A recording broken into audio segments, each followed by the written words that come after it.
Welcome, welcome, welcome, folks. Welcome back. My name is Ethan Nash. I am CEO at Nash Consulting. I am a leadership and organizational development coach, consultant, and a trainer. And basically, what we do at Nash Consulting and what I do is help managers not suck. Maybe a little bit, but in all seriousness, our team at Nash Consulting, we are focused on helping organizations create a sustainable leadership culture in which leaders and managers at all levels of that organization are consistently practicing best practice leadership and management skills and behaviors and habits that are ingrained into the culture that produce the results that they're looking for. That's a mouthful. I have a quick rant for you today, but actually, I think this is one of the most important topics that I talk about, that our team at Nash Consulting talks about, and I want to share it with you here today.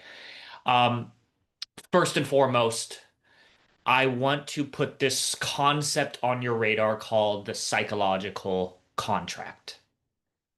Now, we've heard a lot about psychological safety. This is similar but different, but the psychological contract, in my view, and I feel very strongly about this, is that this is the most important leadership and people management principle. Meaning, I believe it is going to be damn near impossible to be an effective people manager or leader, whatever term you want to use, if you are not focused on the psychological contract with those that you manage. Right? So this concept, I mean, it really should be the guiding light for our behaviors as a leader, the North Star into how we are going to show up with those that we work with and those that we manage. Right? This is your guiding light for your interpersonal approach in leadership and management. And I hope you understand at this point, if you followed our work, or even if you're new to our work, I hope you would understand that the interpersonal element of people management is the most critical aspect. You could have incredible technical skills, you could have the best processes, the best systems, but if you don't have those interpersonal skills, none of that really is going to work that well. So the psychological contract. Here's what the psychological contract is in summary. The more I experience and the more that I see that you have invested in me, the more willing and able I am to invest back into you, the team, the organization. I'll put that in different words. The more you invest in me, the more willing and able I am to invest back into you. The concept is simple, maybe more complex in practice, but it's quite simple. Here's another way to think about the psychological contract. I'm going to take one of Nash Consulting's favorite quotes, at least it's one of my favorite quotes, which is, "You can pay me for my hands and you can pay me for my back, but I volunteer my heart and I volunteer my mind." Meaning you can pay me to show up to work to just do the bare minimum, the basics, sure. But if you really want me to invest, right, invest my heart, invest my mind, engage fully, well, that's a decision I am going to make, and you can't pay me or punish me for that. And this is the essence of the psychological contract. The more I experience you investing in me, the more willing and able I am to volunteer my heart and volunteer my mind. You with me on this so far? Let's try to get this a bit more practical here, or at least dissect this a bit more. The psychological contract thing. Again, this should be your guiding light into how you show up in the workplace with your people every day. This should be on your radar every single day if you want to be the most effective manager. But let's talk about that investment. Okay, so again, what I'm saying here is that as a leader, as a manager, the more I demonstrate I am invested in those that I lead and manage, the better they're going to show up, the more they're going to contribute, the more they're going to invest back and engage in the work and the mission that we're trying to do here. And by the way, the greatest investment one can make in another human being is demonstrating care for that person and demonstrating respect for that person, showing care and respect. And by the way, before people start rolling their eyes because it sounds a little too touchy-feely for you, let's remember that showing someone care and showing someone respect doesn't always mean it feels nice or good for the other person in that moment. And there's a lot of leaders, especially in the geographical area that I live, that confuse being nice with being respectful and showing care. Respecting somebody to their full being as a human being doesn't always feel nice to that person. Having to give that person some direct and honest feedback that they might not be hearing in other places in their life, granted it's delivered well, is a form of respect and care. They might not feel it in that moment, but it's a form of respect and care. Okay? Show care and respect. Care and respect are some of, if not the most fundamental, basic human needs. Okay? Now, I mean, let's humor me here. Can you think of a leader that you've had in your career, or even just a human that's been in your life, that you really felt that they were invested in you as a human, primarily through showing care and respect, but they were invested in you? Think about that for a second. Who was that person? How did they show up? What did they do? How did they behave? I can think of a leader early, one of my first jobs out of undergraduate. I had this manager new to the team. I mean, I was new to the team, and I had my hand me down suit and clothes, work attire for my dad. And after some time, apparently my manager started getting feedback that, hey, the way Ethan's dressed here is it's not appropriate. Like the suit doesn't fit, whatever. It's one of those kind of workplaces. What she does without bringing that feedback to me at the time and saying, hey, our director is saying these things about how you're dressing, figure it out. She didn't say anything like that.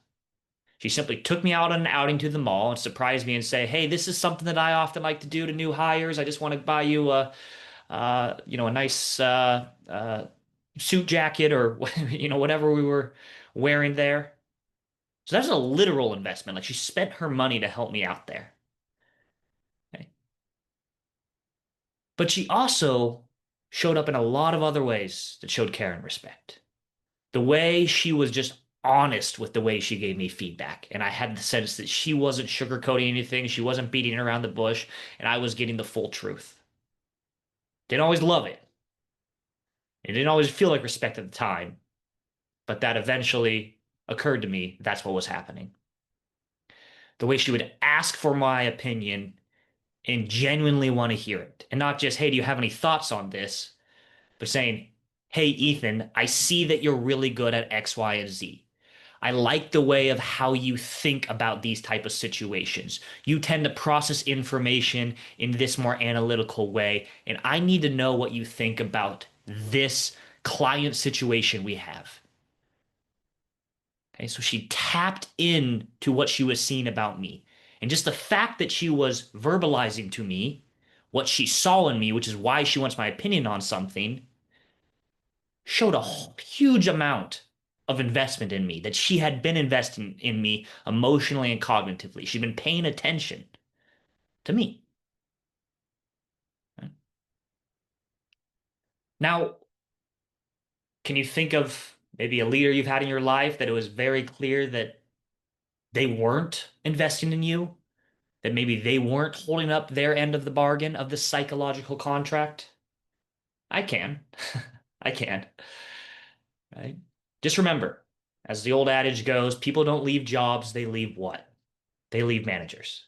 This is backed up by a lot of different studies, a lot of research. It's pretty clear that the primary reason that people leave a job is because of the direct manager.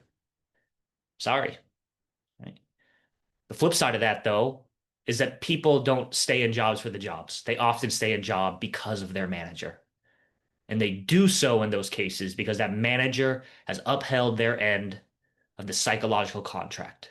They've shown an investment in you. And so you stay. All right. Now, I want to add an element to this whole idea of the psychological contract, which is that one of the reasons why it's so important for a person in someone in management to be focusing on this with their employees, of demonstrating care and respect, of showing investment in them, is because whether you like it or not, or believe it or not, you have a power differential over those people you manage. You have power over them. You have power in their lives in many different ways. Okay?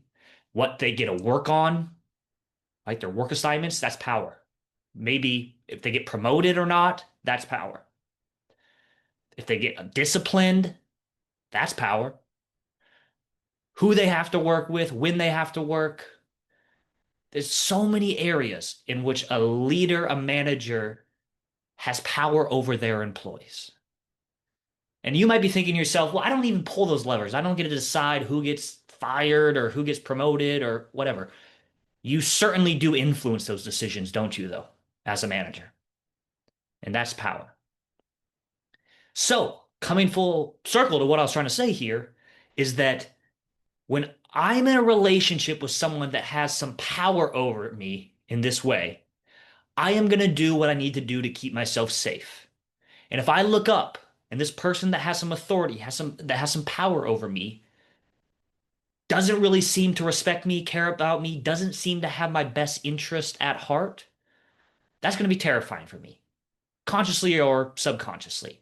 And I'm not going to show up as my best self. There's going to be a limits to how much I'm willing to invest back into this relationship. I'm going to turn inwards out of self-protection. And this is built into our biology, folks. Back long, long ago, when there's someone that had power over us in a group of people, and I was on ill terms with that person didn't like me, I felt like that person didn't respect me, what could that mean for me? Hundreds of thousands of years ago, a million years ago, our ancestors way back. What would that mean? It could spell that I was going to get ousted from the group, the tribe. It could spell death. And now, in modern times, we're still running this software. Our software has not updated. So when someone has power over me, I feel that. When someone has power over me and I don't feel they're invested in me, I don't feel like they have my best interests at heart, I am not going to be able to bring my best self. In a sense, because you have power over your employees, you're already starting in a little bit of a hole. So you absolutely have to demonstrate care and respect for them to show up as their best self and contribute fully to the mission and the team. Here's the bottom line with all of this, folks. When you consistently and constantly work to uphold that psychological contract and deliver on that psychological contract over and over and over again, people are going to show up more authentically with you. And side trip, authenticity, what I'm talking about here with authenticity is you're going to get more unfiltered opinions, views, ideas, and feedback. And by the way, especially in a knowledge economy, a knowledge-based job, you need that. You want that to be successful. Okay, so when you uphold this psychological contract over and over and over again, you demonstrate that you are caring for your people, you are respecting your people, you are advocating for your people, you are investing in your people. People are going to volunteer their heart and mind. They're going to put in some of the extra work when it needs to happen. They're going to take on a new project. They're going to invest in the development of a teammate, even when they weren't asked to. They're going to contribute their ideas. They're going to sit down in the meeting and be cognitively and emotionally present because they're invested, because you invested in them. Our effectiveness as a people leader significantly improves when we've built this psychological contract with people. And with that, our outcomes that we're aiming for will improve. But here's the deal, folks. I think this whole psychological contract thing, it goes deeper than just organizational results and outcomes. It actually gets to what I hope most managers and leaders value just as equally, if not far more, than organizational results. Here's one way to think about this. There are several recent studies over the last several years that have been looking into this whole idea of leaders showing their employees care and respect. And what these studies found, and again, there's several of them indicating basically the same thing with slightly different numbers. But when employees feel cared about, 90% are likely to recommend their organization as a great place to work. 94% feel personally engaged in their work when they feel cared about. Okay, that's volunteering their heart and mind. And here's the kicker, 94% say they have a sense of well-being in their lives. Now, did you catch that one? 94% have a sense of well-being in their lives when they feel cared about by their manager. Now, on top of that, McKinsey found that relationships with managers is the top factor in employees' job satisfaction. Okay, relationships with managers is the top factor in employees' job satisfaction, which is the second most important determinant of employees' overall well-being. Overall well-being. What this spells to me is that you as a people leader, as a manager, you do have a significant impact on the overall well-being of that person's life. That's a huge responsibility. Not everybody's ready for that, and that's okay. So this psychological contract, right? You can have your cake and eat it too. It's going to lead to better organizational results, which at the end of the day, that's what you were put in your job to do, to create results. And you can significantly improve the lives of those that you work with. And this is why I think the psychological contract has to be our North Star as a leader and as a manager. Now, let's think of just a few ways that you as a leader could start to build that psychological contract or build a stronger psychological contract. What are some of the behaviors and actions and practices that you would take that would demonstrate care and respect, that would show you have their best interests at heart, that you're invested in them? How about let's start with maybe some of the simple ones that I think we often just blow right past because they are so simple, but are probably the most important. How about just genuinely being kind and interested in someone else? Saying hello, saying good morning, asking them about their day, stopping by their desk just to ask about their weekend, smiling at people. These are all ways that as humans we latch on to because they show that this person is with us, they like us, there's safety here. So part of it is just our demeanor, our behaviors in that sense.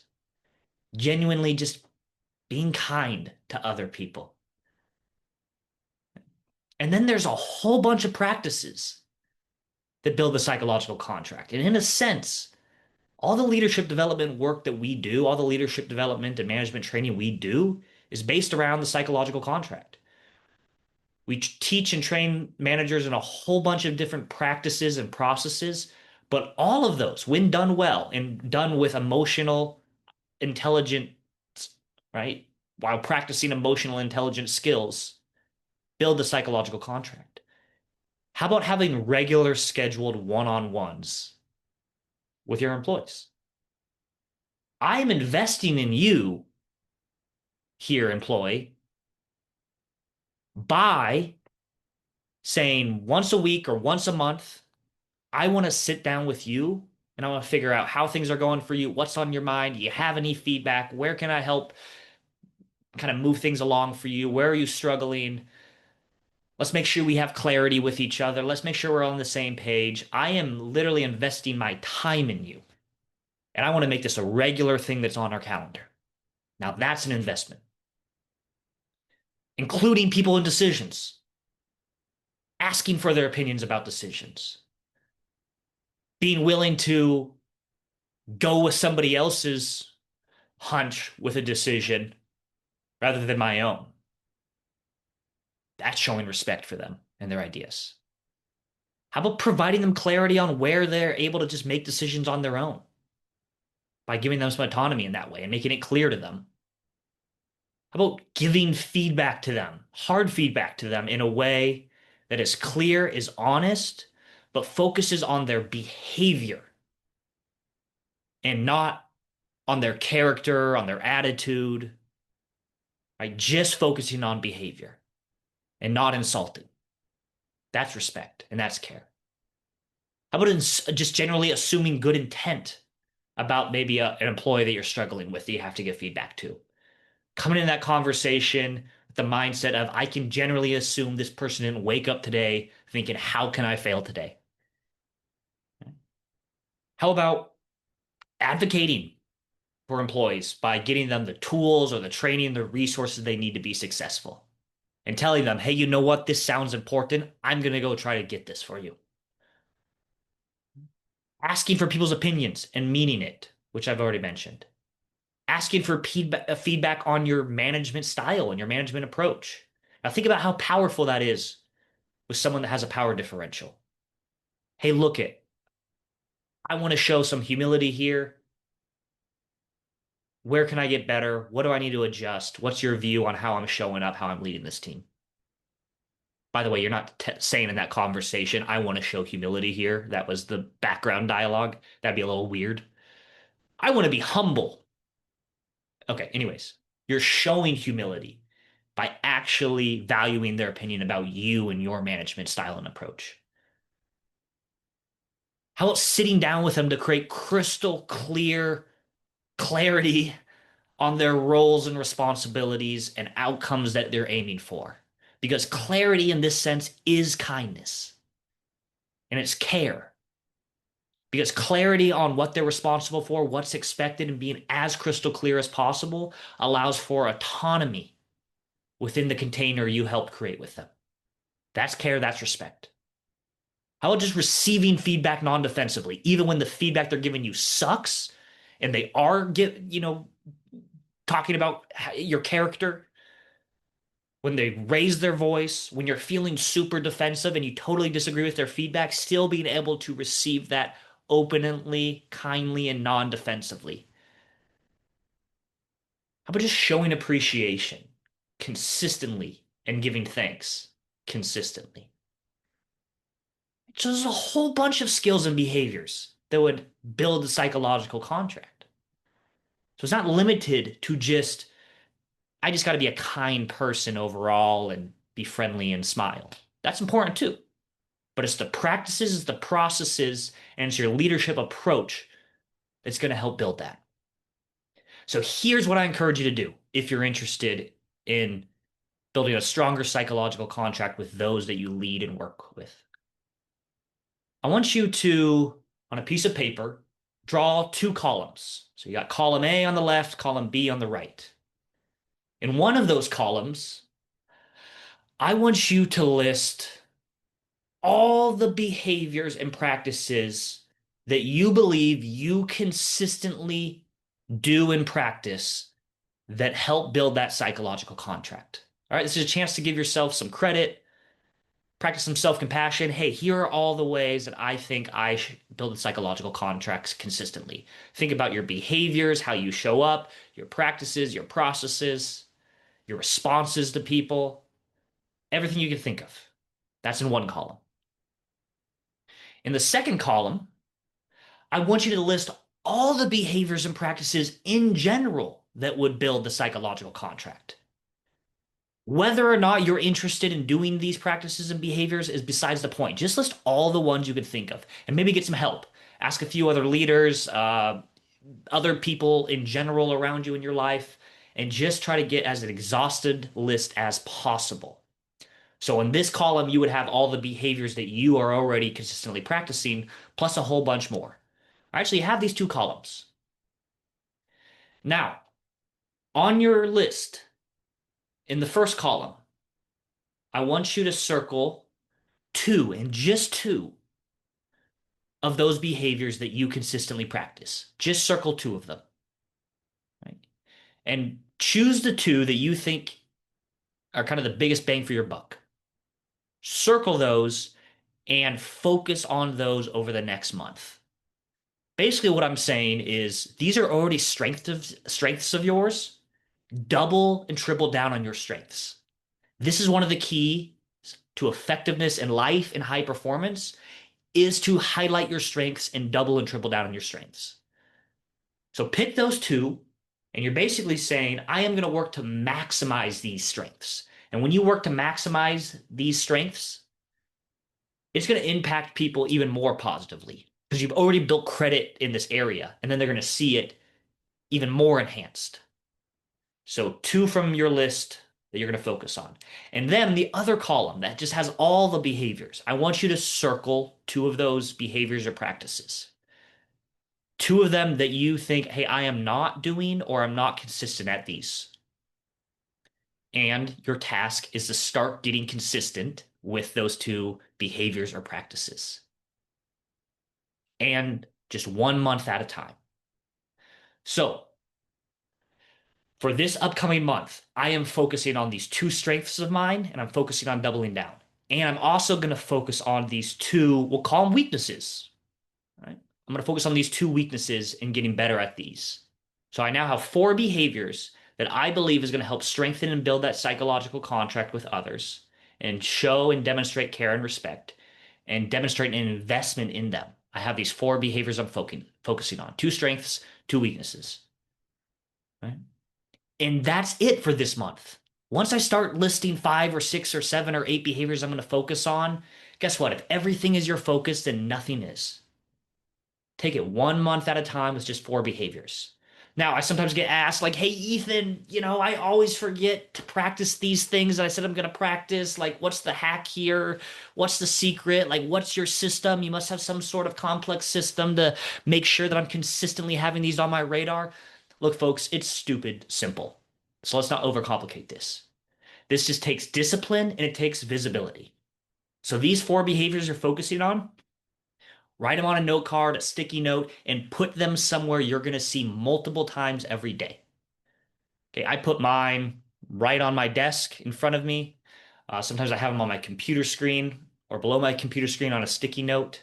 Other people put it on their bathroom mirror if they work from home, so they're going to see that multiple times a day. Other people put it on the dashboard in their truck or car if they're kind of a field, work in the field and are out often in their car. Just make it visible. That's it. All right, folks. Again, the psychological contract is the more I experience you investing in me, the more willing and able I am to invest back into you. The more I experience you showing me care, showing me respect, and investing in me, the more willing and able I am to volunteer my heart and mind back into you, the team, the organization. That's it. The most important concept that leaders and managers need to have on their radar if they want to be as effective as possible and improve some lives along the way. All right, folks, that's all I have for you here. Thank you very much.